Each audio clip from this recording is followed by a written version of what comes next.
Welcome to my new blog हैन। आज नि मैले नयाँ भिडियो लिएर आइसकेको छु हैन।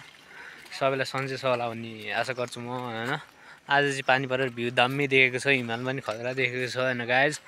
हेर्न सक्नुहुन्छ तपाईहरुले है हैन। मैले नि अस्ति योभन्दा अगाडिको भिडियो यहाँ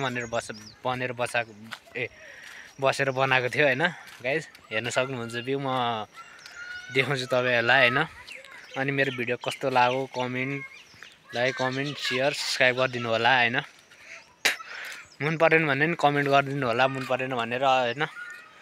तपाईहरु धेरै साथ सपोर्ट गरिदिनु होला हैन। म त्यही भन्छु तपाईहरुलाई है गाइज। त्यही भन्नु पर्यो हैन।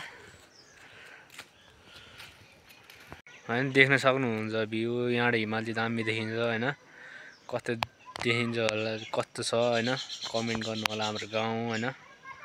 मन परेमा कमेन्ट पनि गरिदिनु होला सबैजनाले हैन।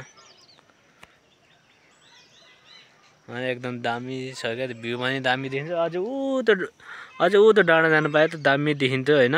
ऊ त डाँडामा हैन। मैले भन्दा अगाडिको भिडियोमा पनि भनिसकेँ तपाईहरुलाई हैन। हेर्न सक्नुहुन्छ हिमाल चाहिँ एकदम दामी देखेको छ क्या यहाँबाट हैन। देख्न सक्नुहुन्छ यो चाहिँ कुन ठाउँ यस्तो खतरा भ्यू देखिन्छ भनेर भन्ठान्नु होला हैन। यो चाहिँ कुइन्डे सिम्पानी हो हैन गाइज। ओके हैन।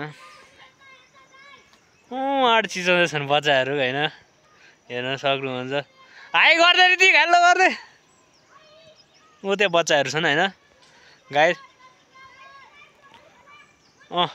मैले भन्नुभन्दा अगाडि भाइहरुले भनिसके हैन। तपाईँ अब गरिदिनु होला गाइज हैन। त्यही त नि हैन गाइज। अनि यही भन्न चाहन्छु म हैन। भ्यू चाहिँ एकदम दामी छ हैन। बारीको फाँट छ हेर्न सक्नुहुन्छ है। यो चाहिँ त्यहाँनिर चाहिँ बजार छ, अलिकति सानो बजार छ हैन। धेरै ठुलो पनि होइन है। अनि यो देखिरहनु भएको खोला छ नि, यो चाहिँ खोला हो हैन यहाँनिर। Okay by guys.